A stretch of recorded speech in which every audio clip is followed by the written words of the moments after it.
Hello students, last video lecture में हमने linear equality chapter 5 से क्वेश्चन नंबर 16 तक हमने कंप्लीट कर लिया था।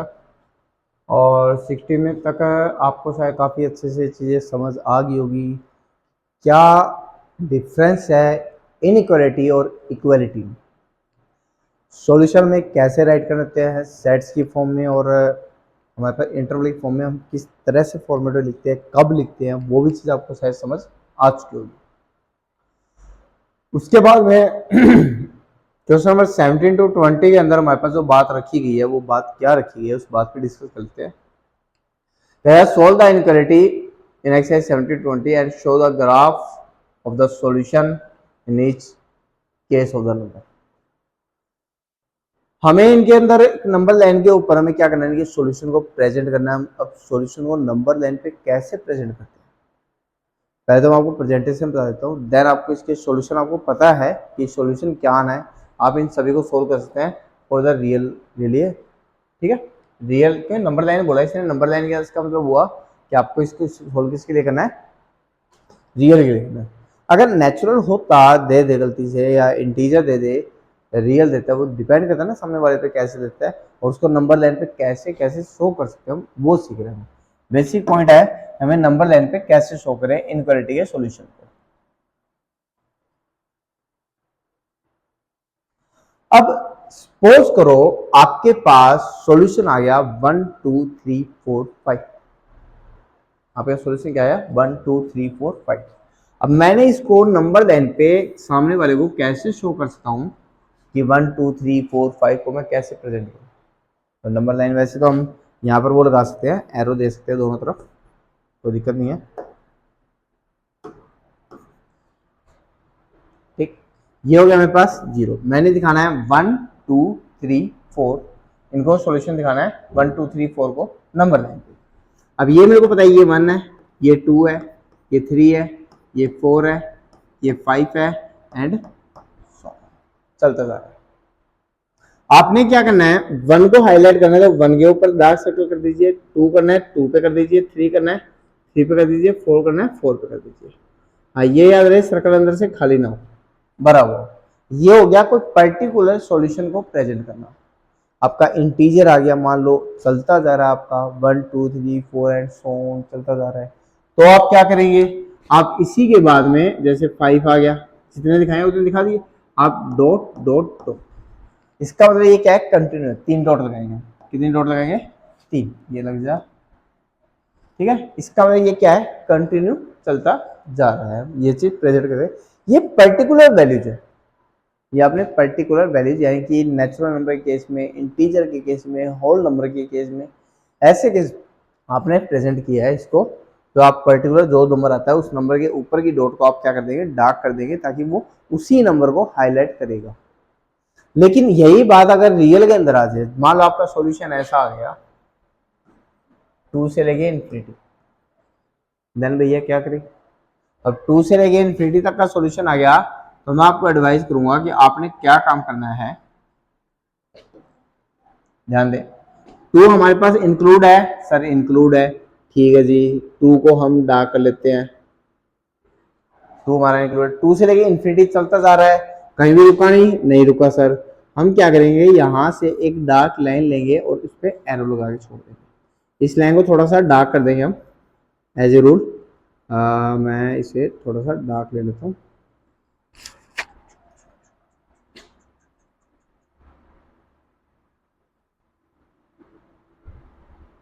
ठीक है, इसे हम थोड़ा सा डार्क ले लेंगे ताकि सामने वाले को ये चीज़ हाईलाइट हो जाए कि हमने ये चीज़ शो करनी चाहिए यहाँ तक। ठीक है, इससे आगे चलता जा रहा है ये कंटिन्यू, तो उस पार्ट को हम डार्क में शो कर देंगे भी हमने ये वाला पार्ट लिया है।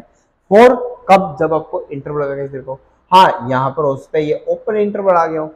जब आपके पास ओपन इंटरवल आ जाए देन आपने क्या काम करना है, आप जो 2 वाली जो डॉट है उसको ओपन बनाएंगे। इसका मतलब क्या हुआ, आपने 2 को इंक्लूड नहीं किया, 2 से आगे वाले नंबर सारे इंक्लूड किए। ये कब करना है, जब आपका इंटरवल के अंदर सॉल्यूशन आता हो, यानी रियल नंबर के लिए सॉल्यूशन। तो आपको नंबर लाइन पे कैसे प्रेजेंट किया जाता है वो चीज़ आपको पता होनी चाहिए। ये बहुत सिंपल है, हम समझ सकते हैं, ऐसी छोटी छोटी क्लास की बातें हैं ये नहीं है कि बहुत बड़ी कोई बात है, बहुत आसान सी चीज़ें हैं। आपने सिर्फ इनमें एक्स की वैल्यू निकालनी है और उसको सोल्यूशन के रूप में शो करना है। कंपटीशन के लिए तो देखो इसमें बहुत कुछ अलग होता है, न्यारी चीज़ें होती है, बिल्कुल हटके चीज़ें होती है, वहाँ 2 वेरिएबल्स भी आते हैं, एक मेथड भी अलग होते हैं, काफ़ी कुछ आ जाते हैं। लेकिन हमारे सिलेबस में बहुत सिंपल सी चीज़ें दे रखी है, इसलिए मैं सिंपल ही डिस्कस कर रहा हूँ, ज़्यादा कॉम्प्लिकेटेड में नहीं जा रहा हूँ। उसके बाद कुछ लैंग्वेज क्वेश्चन है कि आपने जैसे 10वीं में हमें इक्वेशंस बनाया करते थे हम कि राम ने मोहन से इतने रुपए लिए, इतने दिए, उसी तरह से इक्वेशन बनानी है। बट इक्वेशन की जगह अब यहाँ इनइक्वालिटी बनानी है। कैसे बनाएंगे? पहला क्वेश्चन कहता है कि Ravi obtain the 70 and 75 marks in first 2 unit test। आप मान लो कोई अपने आप को फील करो कि आप रवि हैं और आपने क्या किए, 2 टेस्ट दिए आपने, एक में आपके 75 नंबर आ गए, दूसरे में आपके 70 मार्क्स आ गए।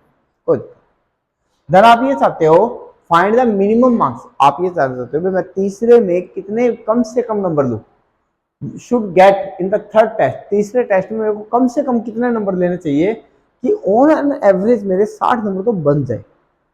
एवरेज मैं निकालू तो 60 मार्क्स मेरे आने चाहिए कम से कम, ज्यादा नहीं, मिनिमम।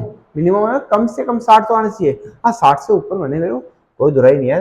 तो मैं इसकी इक्वेशन को कैसे कैसे प्रेजेंट करूंगा वो चीज ध्यान दे। आप यह चाहते हो कि आपने पहले में 70 मार्क्स लिए, दूसरे में आपने 75 मार्क्स लिए, तीसरे में आपको नहीं पता कि आप कितने लोगे, लेकिन आप ये चाहते हो कि इनकी जो एवरेज है, एवरेज का मतलब वो 3 से हम डिवाइड करें, 3 से डिवाइड, 3 से 4 से डिवाइड, 4 से 5 से डिवाइड, 5 से कम जो ये नंबर आएंगे मेरे वो 60 हो या 60 से बड़े हो, ये नंबर ज्यादा होने चाहिए ना, तो मैं इसकी तरफ मुंह खोल देता हूँ। 60 हो सकते हैं, मुझे कोई दिक्कत नहीं, इसलिए मैंने इक्वल लगाया। 60 से ज्यादा भी हो सकता है, इसीलिए मैंने ग्रेटर का साइन लगाया। ये क्या बन गई? एक इक्वेशन नहीं, इनइक्वालिटी बन गई। क्या आप इसे सिंप्लीफाई करके एक्स की वैल्यू बता सकते हैं? सर बिल्कुल बता सकते हैं। हमने सिर्फ इन क्वेश्चंस में ये समझने की जरूरत है कि कैसे हम उसको राइट करें, इनइक्वालिटी को कैसे प्रेजेंट करें, कहाँ ग्रेटर का साइन लगाए, कहाँ ग्रेटर इक्वल टू को लगाए, कहाँ लेस देन का लगाए, कहाँ लेस देन इक्वल टू।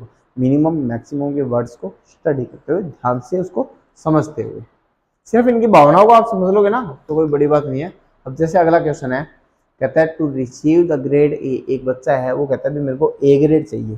तो सर पूछते भी तेरे नंबर कितने कितने आए, उसने 4 से बैठ के अपने नंबर गिनाए, सर मेरे 87, 92, 95 और 94, ये 4 नंबर मेरे आए। वो चाहता है मैं 5वें स्टूडेंट में कितने मार्क्स लूँ कि ऑन एन एवरेज 90 मार्क्स मिल जाए, क्योंकि 90 के ऊपर उसको ग्रेड ए मिल गई, तो कम से कम 90 तो बनने चाहिए, 90 से ऊपर उसके कितने भी बने। वही सेम क्वेश्चन है, आपने 5th मार्क्स सब्जेक्ट में कितने लोगे, एक्स मार्क्स लोगे, डिवाइड बाय 5 करोगे, एवरेज निकालने ना, is greater equal to 90। Same बात है, यहाँ 3 सब्जेक्ट थे, यहाँ 5 सब्जेक्ट है, बस इतना ही फर्क है। वहां 60 मार्क्स चाहिए थे, इसको यहाँ 90 मार्क्स कम से कम चाहिए।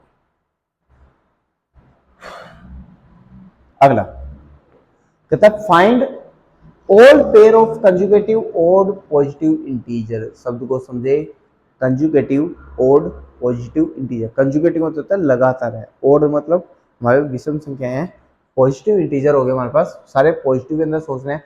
तो कंजुगेटिव जब संख्या की बात आती है ना, तो भैया मेरे दिमाग में तो एक ही बात क्लिक करती है, एक को x मान लेते हैं, दूसरे को x+1 मान लेते हैं।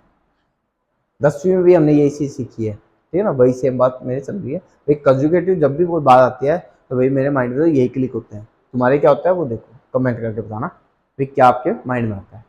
फिर कहता है कि find all the pair of conjugative positive odd integer both which the smaller than 10।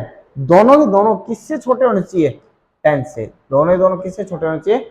10 से। And some is more than 11। जो उनका सम है वो क्या होना चाहिए? More than 11।